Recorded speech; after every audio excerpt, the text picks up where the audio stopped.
reaproveitamento de conchas de ostras provenientes das regiões de Sambaqui e Santo Antônio de Lisboa é um projeto desenvolvido pelo curso técnico em Química no Instituto Federal de Santa Catarina, campus Florianópolis, com as orientadoras Cláudia Lira e Berenice Silva Junques. Eu, Angelina, e meus colegas de pesquisa Sara, Mariana e Thiago vamos falar um pouco sobre este projeto. Atualmente, Santa Catarina concentra 98,1% de toda a produção nacional de moluscos, tendo Florianópolis como destaque, com 91,1% de toda a produção nacional de sementes no país.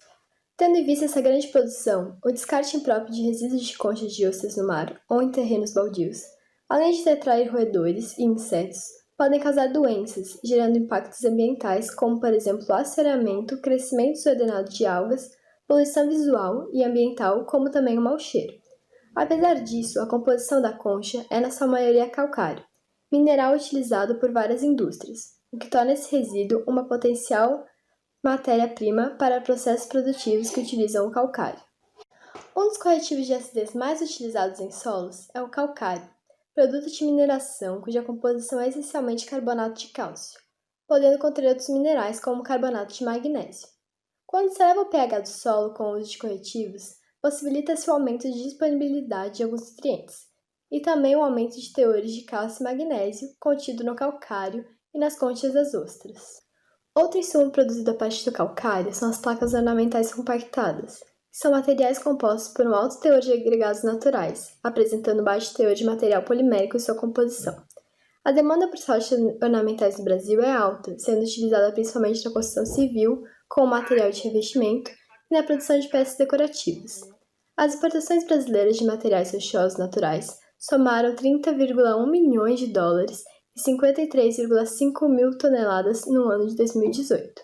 O calcário obtido das conchas de ostras a ser utilizadas pode ser utilizado como carga mineral na produção de compósitos, na forma de placas que podem substituir as rochas ornamentais, possuindo inclusive melhorias em suas características químicas e mecânicas, como dureza superficial, viscosidade, resistência à abrasão e estabilidade térmica. Sendo assim, esse trabalho teve como objetivo estudar o reaproveitamento dos resíduos provenientes do descarte de conchas de ostras nas regiões de Sambaqui e Santo Antônio de Lisboa, para a produção de corretivos de acidez do solo e placas ornamentais compactadas, com vista a uma proposta sustentável de destinação do resíduo e de fonte alternativa de geração de renda na comunidade. Agora vamos falar da metodologia. Primeiramente, foram coletadas as conchas de ostra que eram descartadas de restaurantes e fazendas maricultoras da região de Santo Antônio de Lisboa. Os lotes eram pesados logo no local com o auxílio de um dinamômetro digital. Depois, as conchas eram levadas para o laboratório e imersas em água para a retirada do sal e da matéria orgânica. Logo em seguida, eram colocadas na estufa para uma secagem a 110 graus até a massa constante. Por fim, as conchas eram trituradas em um liquidificador industrial e separadas em peneiras granulométricas. Para os testes de utilização de conchas de ostra como corretivo de solo, foram feitas várias análises internas e externas, sendo uma delas a fluorescência de raio-x, feita pelo Departamento de Desenvolvimento e Caracterização de Minerais em Criciúma, sendo esse feito com amostras trituradas, sem tratamento térmico e com tratamento térmico a 200 graus por 6 horas. Foi analisado também o teor de cloro das amostras enviadas à maricultura dos restaurantes, antes e depois do tratamento térmico, utilizando-se o método de Mohr. Por fim, foi feita a determinação do poder de neutralização das conchas, utilizando-se a Instrução Normativa número 28 de 2007. Para a utilização das conchas de ostra na produção de placas ornamentais, foram testadas diferentes misturas de resina carga mineral. A resina polimérica foi adicionada ao calcário em um becker e a mistura foi levada a um molde de silicone até o endurecimento. Com isso, conseguimos formar sólidos que assemelham ao granito e ao mármore. Planejamos, com a continuação do projeto, a adição de uma etapa de tratamento químico antes da adição de resina polimérica ao calcário, a fim de melhorar a interação carga-matriz. Também planejamos fazer diversos ensaios para verificar as propriedades dos compósitos, como a análise em microscópio metalográfico para a caracterização da microestrutura do material compósito e ensaios de dureza, tração e flexão, com o objetivo de verificar a viabilidade da utilização do insumo na composição de placas ornamentais compactas. Espectrometria de fluorescência de raio-x.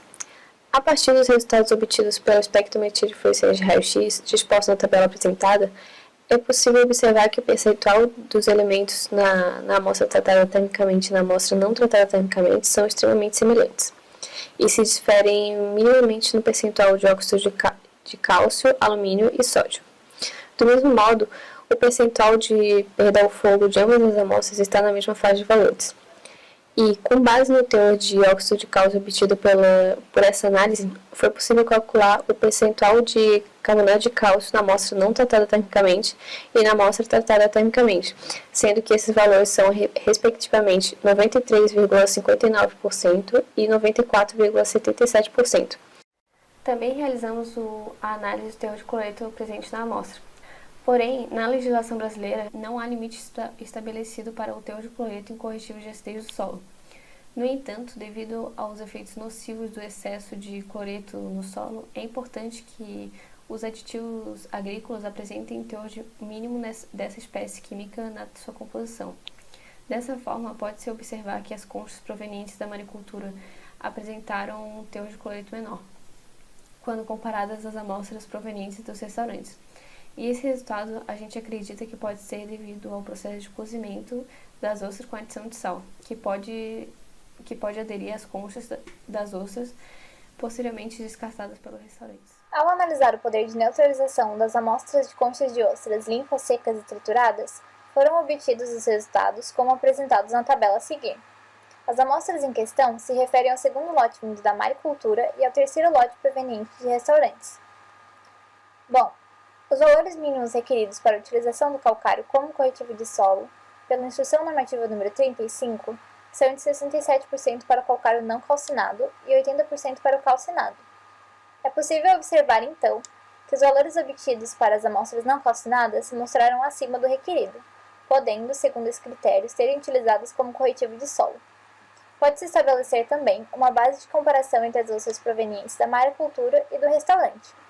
Amostras provenientes do restaurante apresentaram um poder de neutralização maior em cerca de 4%, quando comparadas àquelas provenientes da maricultura. Supõe-se que isso se deve ao fato da limpeza realizada em restaurantes, o que permite uma maior remoção de impurezas aderidas às conchas. Bom, agora eu vou falar sobre o que podemos concluir com a realização do trabalho. Os resultados obtidos para o poder de neutralização foram considerados altos e satisfatórios, atendendo aos valores especificados na legislação. Os valores comparados entre os lotes provenientes dos maricultores e restaurantes da região não se diferenciam de maneira significativa, estando, na média, com poder de neutralização em 75,20%. Pela espectrometria de fluorescência de raio-x, os valores percentuais de carbonato de cálcio quase não distinguem entre si. Portanto, o tratamento térmico nas amostras pode ser dispensado, sem prejuízos ao uso como corretivo de solo.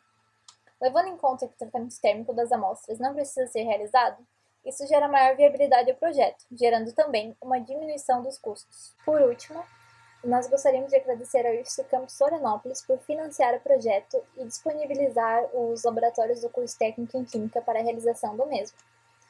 Obrigada a todos pela atenção. Até mais!